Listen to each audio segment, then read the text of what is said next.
So if you've been, like digging into this whole idea of happiness, of what it is and how to get it, Right. it seems like you might have hit kind of a roadblock, Yeah, a paradox, you could say. it really is. Like, it's that classic question, right? Yeah, Is chasing happiness actually what makes it so hard to find? exactly. And it's so interesting because you've been looking at this text by Teru Nakashima, Yeah. and he's really digging into these ideas Mm. that are uh, based on Viktor Frankl's work, and that's pretty like intense stuff, Yeah, right? yeah, sure. Frankl, as everyone knows, was a Holocaust survivor, Right. but then he became this world-renowned psychologist. Yeah. What's really fascinating is that both Nakashima and Frankl, they both suggest that instead of like running after happiness, Mm-hmm. we should be more focused on creating these like reasons for happiness. Okay, I'm intrigued. What do they mean by reasons for happiness? Right. That sounds pretty different from like just, setting goals. It really is there's some nuance to it. It's Okay. not really about, reaching some specific outcome, Okay. like getting a promotion or buying a house. Yeah. It's more about like really getting involved in things Okay. and cultivating those experiences that just naturally kind of like lead to happiness. So instead of like saying I'll be happy when I find a partner, Yeah, it's more about like actually being involved in building those relationships. that's exactly it. And Frankl actually called this locotherapy. Okay. And he really believed that humans, like what drives us is this search for meaning.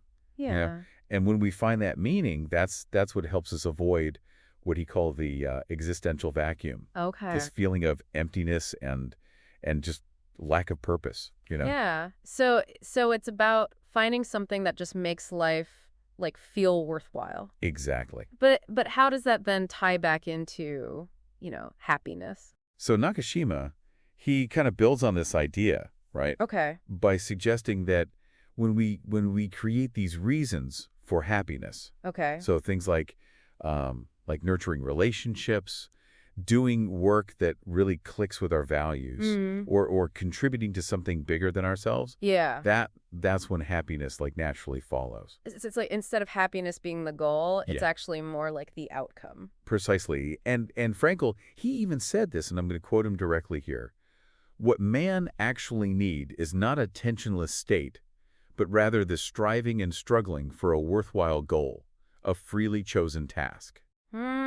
So it's actually the striving and the struggle. Yeah. Not the end goal itself. Right. That brings that sense of fulfillment. I mean, that seems kind of like counterintuitive to how we usually think about happiness, right? It does, doesn't it? We're so used to thinking that happiness is about getting rid of all the discomfort, all the bad stuff. Yeah. It's like if we just avoid all the hard things, Right. then happiness will just, magically appear. Exactly. But Nakashima, he argues that avoiding challenges actually makes it harder Okay. to create those reasons for happiness. Yeah, I can see that. Like, let's say you avoid a relationship that could be, difficult Yeah. because you're afraid of getting hurt, Right. and you're basically closing yourself off to like really connecting with someone Right. and all the happiness that could come from that. Exactly. Or think about, someone who's always switching jobs Yeah. because they don't like hard work. Right. Right. They might be missing out on that feeling of like mastering a skill Yeah. or being part of a team. So by avoiding challenges, we're actually like limiting our chances for happiness. That's exactly it. And this brings us back to that paradox we were talking about before, right? Yeah. The more we obsess over like achieving happiness, the harder it is to actually find it. It's like trying to hold on to sand. Right. The tighter you grip, the more slips through your fingers. That's a perfect analogy. Right. And Nakashima, actually, he goes even deeper into this idea in one of his chapters. Okay. He's talked about how like there's a big difference between actually putting effort into building a life that makes you happy versus just chasing, those quick birds of pleasure. Oh, okay. You know what I mean? Yeah. Like Nakashima, he gives this example Okay. of someone who just spends all their time looking for validation from like everyone else. Yeah. They're chasing likes on social media, playing fancy stuff to show off. Right. And sure, they might get a temporary high from that, Yeah.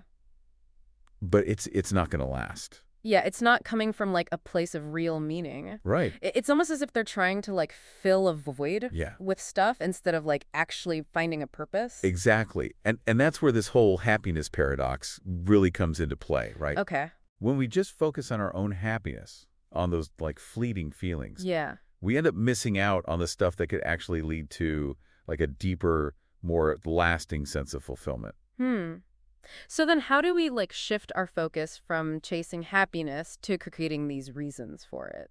Well, I think it starts with figuring out what actually gives our lives meaning, Okay. Like what are our values? What are Yeah. we passionate about? Mm-hmm. What kind of impact do we want to have on the world? Those are big questions. They are. And I imagine the answers are going to be like totally different for each person, right? Absolutely. But Nakashima, he gives us a framework Okay. for thinking about these reasons for happiness. Okay. He talks about three main areas: Okay. engagement, contribution, and relationships. Engagement. Okay. So is that about like finding work or activities that challenge us that let us use our skills? Yeah, exactly. It's about feeling like what we do has a purpose, Mm-hmm. whether it's our job or something creative or even our hobbies. It's Right. about like that feeling of flow and mastery.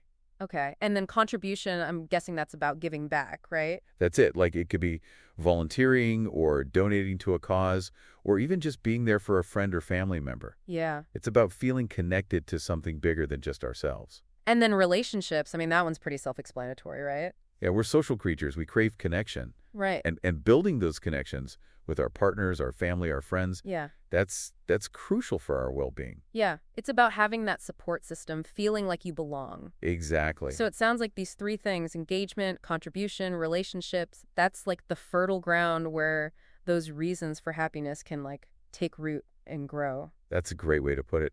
And it's through tending to these things, through putting in the effort, through those challenges that we can build a life that just naturally blooms with happiness. Okay, this is making a lot more sense now. It's not about avoiding the hard stuff. It's about like realizing that the hard stuff is part of the journey. Right. It's in those struggles, that striving Yeah, that we often find the most fulfillment. exactly. And it's super important to remember this isn't about reaching some perfect level of happiness where you're always smiling, always blissful. Yeah.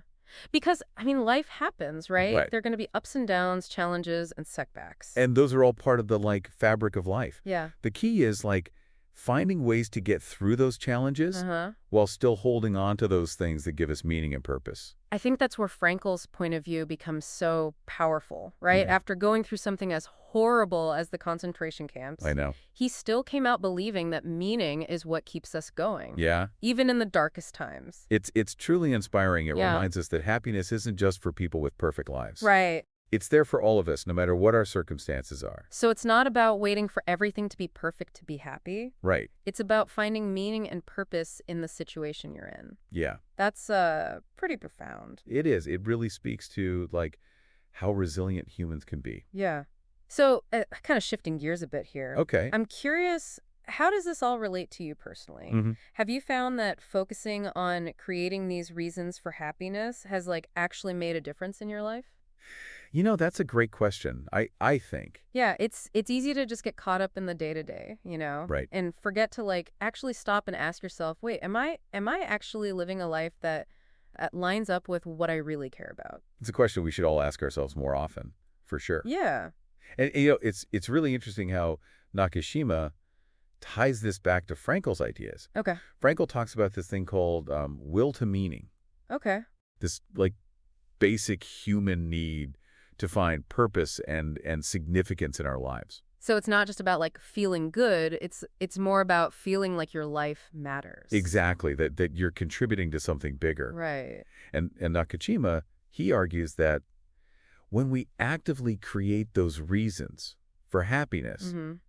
by doing work that feels right, by building those strong relationships, by giving back to our communities, Yeah. we're basically tapping into that will to meaning.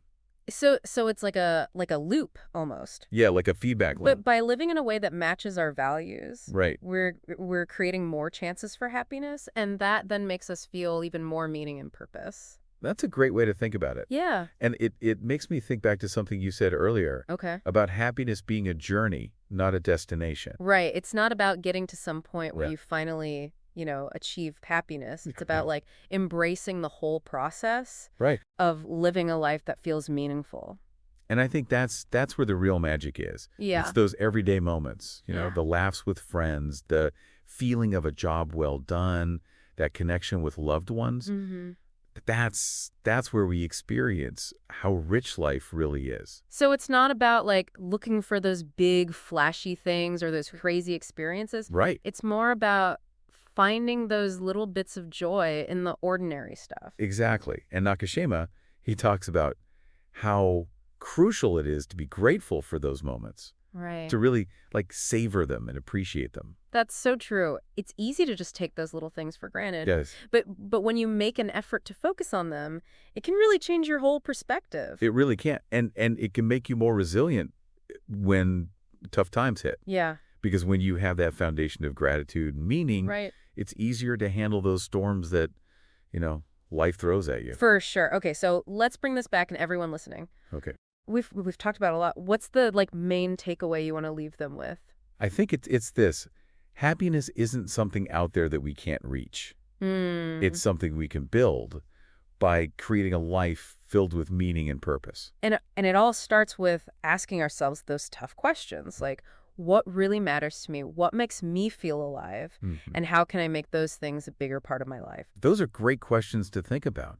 And remember, it's not about finding the perfect answer. Yeah. It's about that journey of exploration and figuring things out. And who knows? Maybe while you're looking for those reasons for happiness, you'll find a bunch of new questions and insight Yeah. that you never even realized you were looking for. That's what's so cool about this journey. It really is. And with that, we'll let you continue your own deep dive into these ideas. Thanks for joining us.